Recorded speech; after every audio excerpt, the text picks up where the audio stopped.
Olá, graça e paz, esse é o canal Segunda Opinião Ricardo Costa. Eu falo com vocês daqui dos Estados Unidos, eu espero que todos estejam bem. E antes de começar o assunto dízimo, eu era fariseu. Eu gostaria que você que está vendo esse vídeo, não é inscrito neste canal, se inscreva, ative as notificações, dá o seu like, comente, fala se você era dizimista, já foi dizimista. Escreve aí nos comentários se quando você dava o dízimo, se realmente, de fato e de verdade, você era abençoado. Escreve aí se hoje que você não dá o dízimo, se está fazendo diferença, se você está sendo abençoado ou não. Tá bom? Faz esse favor para mim e ajuda o canal. Eu gostaria hoje de falar sobre o dízimo. Muitas pessoas, elas me perguntam a respeito do dízimo. E aí, Ricardo, qual a tua posição hoje em relação aos dízimos? Dízimo, eu tenho que dar o dízimo, não tenho? Como que eu faço? Eu vou falar uma coisa para vocês primeiro. Eu dava o dízimo. Eu era dizimista fiel da casa de papai. Eu não falhava o dízimo de maneira nenhuma. Eu tirava da boca dos meus filhos, mas não deixava de dar o dízimo. E eu tinha o entendimento da maioria das pessoas do que se não pode dar o dízimo. Daí você me pergunta, Ricardo, mas está na Bíblia. Eu lembro que há pouco tempo atrás uma pessoa muito querida minha falou, Ricardo, mas o dízimo é bíblico. Sim, o dízimo é bíblico. Para quem é o dízimo? Daí todo mundo vai lá naquela passagem de Malaquias 3:8, 3:10. Vamos lá. O que está escrito? Roubará o homem a Deus? Todavia vós me roubais e dizeis, em que te roubamos? Nos dízimos e nas ofertas. Com maldição sois amaldiçoados. Porque a mim me roubais, vós, a nação toda. Que nação que está escrito aí? Que nação que está falando aí? Para você começar a ter um entendimento de que nação estava se dizendo nesse texto de Malaquias 3 e capítulo 10, 8, 9, 10, você tem que começar lá no primeiro capítulo de Malaquias, para você começar a entender. Malaquias 1:1, está escrito lá, é uma advertência. A palavra do Senhor contra Israel por meio do profeta Malaquias. Então, qual a nação que o profeta estava mandando uma advertência, estava mandando o papo reto? Era para a nação de Israel. Entende? E para quem em especial? Você tem que ler Malaquias capítulo 1 e versículo 6. Eu vou ler só um detalhe, só um pedaço. O Senhor dos Exércitos pergunta, o Senhor dos Exércitos a vocês. Vocês quem? Aos sacerdotes. Tá bom? Então já começa por aí, que o dízimo era para a nação de Israel e a pergunta estava sendo feita para os sacerdotes. Daí vamos lá. Trazei todos os dízimos à casa do tesouro, para que haja mantimento na minha casa. E provai-me nisto, diz o Senhor dos Exércitos, se eu não vos abrir as janelas do céu e não derramar sobre vós bênção sem medida. Daí tá lá, vai por vossa causa, repreenderei o devorador, isso, aquilo, aquilo outro. Devorador não é demônio. Todo pastor que fala que devorador é demônio é mentiroso. E a minha avó já dizia, quem mente, rouba e dá a roda. É verdade, é um dito popular verdadeiro. Quem mente, rouba e dá a roda. Então, Vamos lá, vamos voltar para a parte séria do negócio. Aqui à luz das escrituras, ó, você tem que ficar... O que Jesus falou em relação ao dízimo? O que Jesus falou? Jesus falou algo a respeito do dízimo? Falou. Mas antes da gente ir no que Jesus falou do dízimo, eu quero que vocês vá em Números, capítulo 18 e versículo 21. O dízimo, lá está falando em Números, que é um dos 613 mandamentos da lei judaica, da lei de Moisés. E para que era o dízimo? Lá em Deuteronômio tu fala. Os únicos que poderiam receber os dízimos eram os levitas, da tribo de Levi, que trabalhavam no tabernáculo da congregação. Eles não receberam herança na divisão das terras de Israel. Eles não receberam nenhuma herança. Eles foram separados para servir no tabernáculo. Tá bom? Em Deuteronômio 26, versículo 12, fala que o dízimo era para o sustento dos levitas, do estrangeiro, do órfão e das viúvas, para que comam e ficam saciados em suas cidades. Então, os levitas naquela época, porque essa cambada que está hoje aí não é levita porcaria nenhuma, nenhum aí tem sangue da tribo de Levi, é uma mentira, é uma falácia. Aqueles lá do templo de Salomão ainda piorou ainda, são uns verdadeiros fantoches. Então, era para o sustento dos levitas. Pastor não é levita, apóstolo não é levita, missionário não é levita e nem pastor é levita.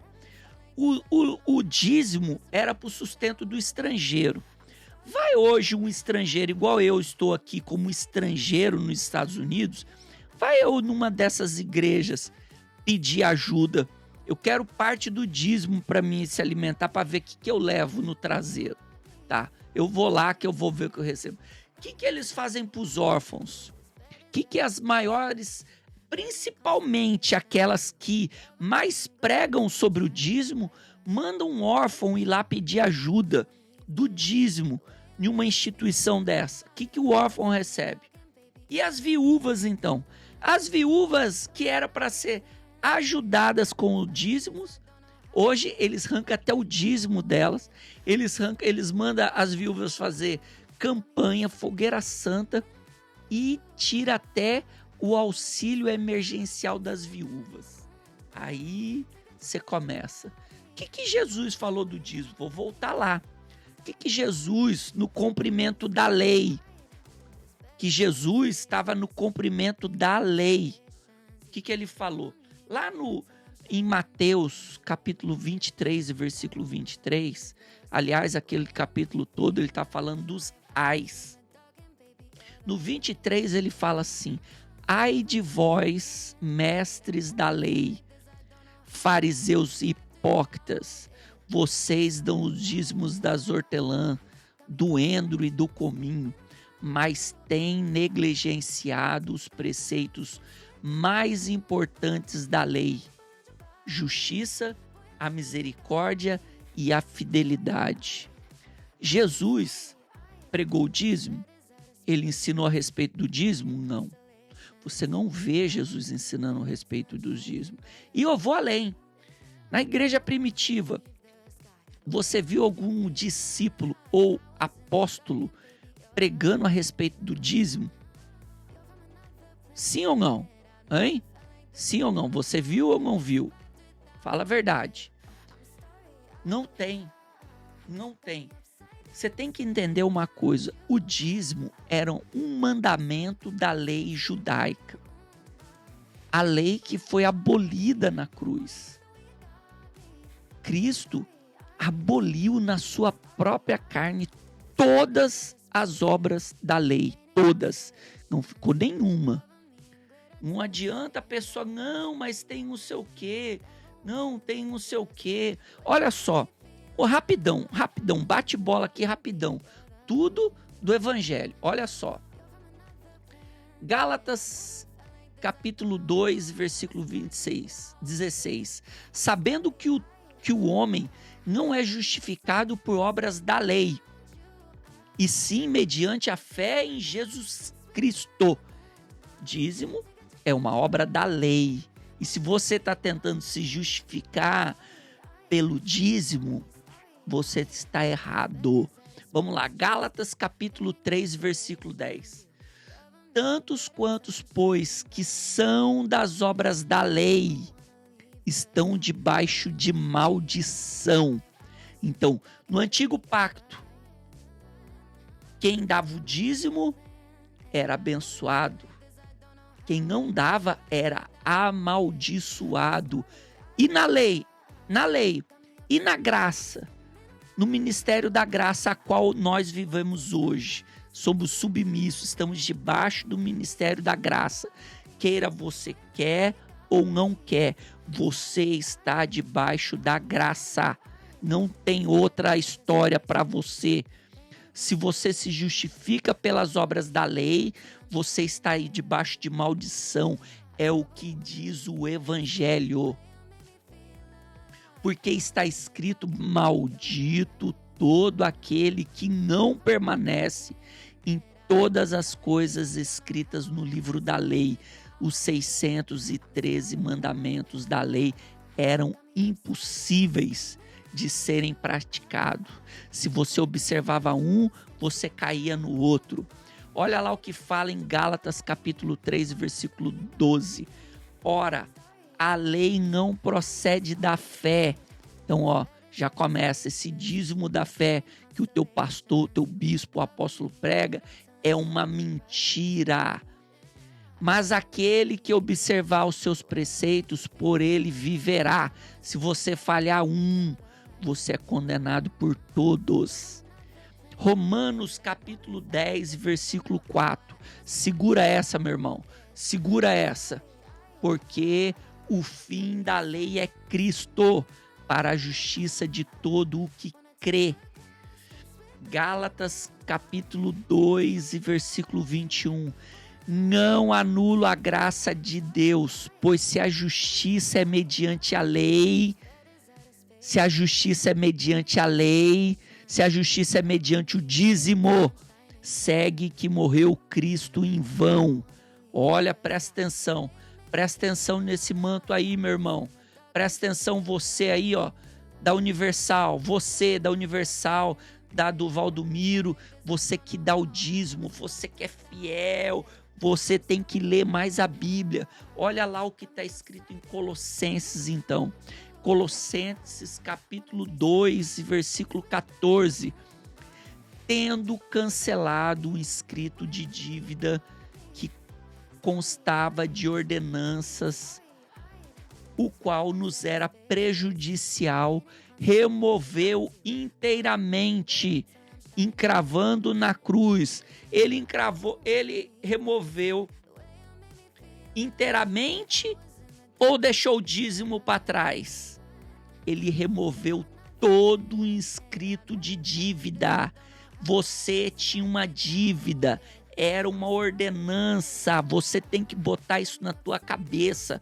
Você tem que parar de escutar o teu pastor, o teu bispo, o teu apóstolo, o teu diácono, o teu presbítero, o teu papa, quem for. Dízimo foi encravado na cruz. E ele removeu ou não removeu? A Bíblia está mentindo? A Bíblia está mentindo? Meu amigo, você tem que parar com isso. Dízimo hoje, em graça, é maldição. Dízimo hoje, você pode observar, a tua vida não vai para frente. A única vida que está indo para frente é a vida desses falsos profetas.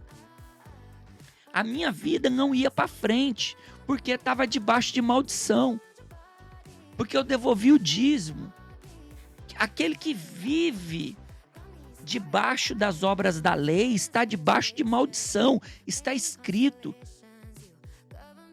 Ah, Ricardo, mas se ele moveu tudo, não existe mais maldição. É uma maldição sim, porque você tira 10% do teu salário, você tira 10% da faculdade do teu filho, você tira 10% do gás, é 10% do aluguel, é 10% da tua vida que você está dando a esses cães gulosos.